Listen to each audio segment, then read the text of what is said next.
Hey everybody, and welcome back to my channel. I'm really excited to be back after a while, especially being away from the keyboard for a little bit, so to speak. I was recently diagnosed with testicular cancer, but fortunately things are going well. If you want to learn more about that and my journey with the experience, feel free to actually take a look at some of the other videos on my YouTube channel. I'll be uploading them pretty soon. But today we have Hondo Ohnaka from the Black series. And I've been really waiting to get this guy unboxed and reviewed, so without further ado, let's dive in.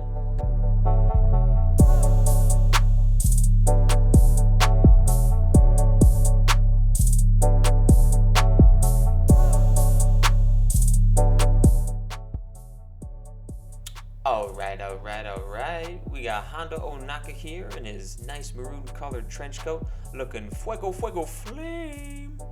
Seriously though, he's looking pretty good, especially this little blaster equipped on his side here. Let's go ahead and take a closer look at that. The blaster has a nice little silver and gold finish to it.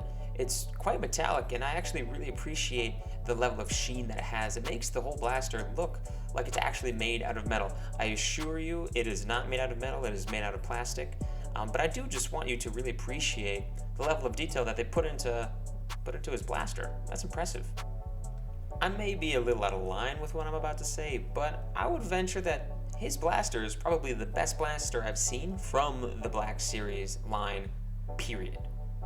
And, funny enough, it fits real well right into his little holder on the side. Look at that. Fits snug like a glove.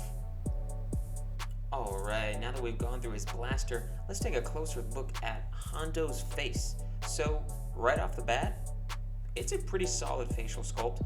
I like the goggles that he's wearing and the fact that you can actually see his eyes behind them underneath the lenses. That's really impressive.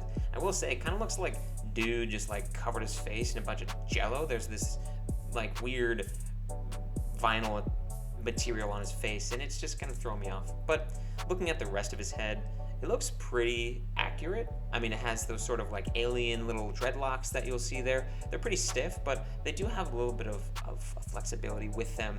And he's got his sort of, I don't know if it's a traditional hat or like a Hondo hat or whatever it is. It looks pretty good. Anyway, moving down to his jacket and his torso. His jacket, it has a little bit of give.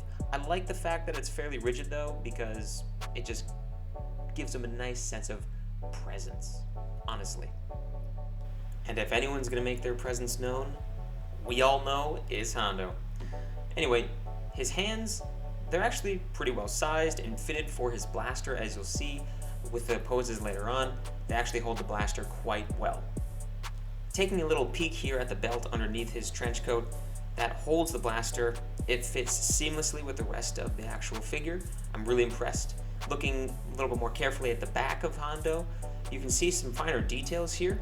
Honestly, this trench coat is really nice. I'm a big fan of it, and I like how they actually kind of warped out the little side there to fit in the blaster.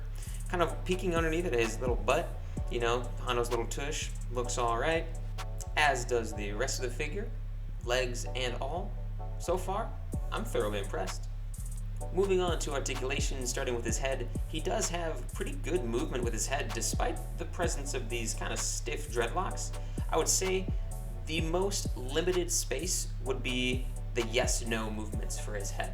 Otherwise, he's actually able to move that quite a bit, so posing him with his head shouldn't be much of a problem.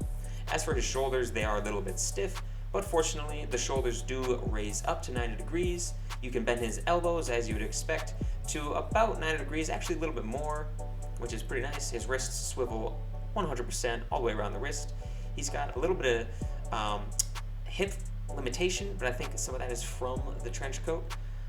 Otherwise, his knee bends to about 90 degrees. His ankle has a pretty good range of motion and is quite sturdy, so posing him should not be much of a trouble.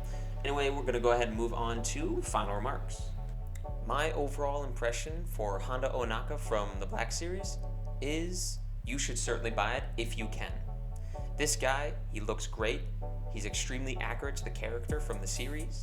And I think that he's just extremely posable. He's got sturdy joints, he's got enough range of motion, and he just has the look. You can put him in virtually any pose you want, combined with the dude's charisma, he's just going to be a blast posing and kind of having on your shelves or what have you.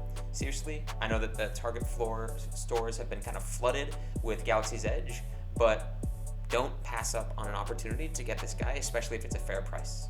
Anyway, I'll see you in the future. Ooh, if you haven't already, please click the subscribe button below. Thanks, bye!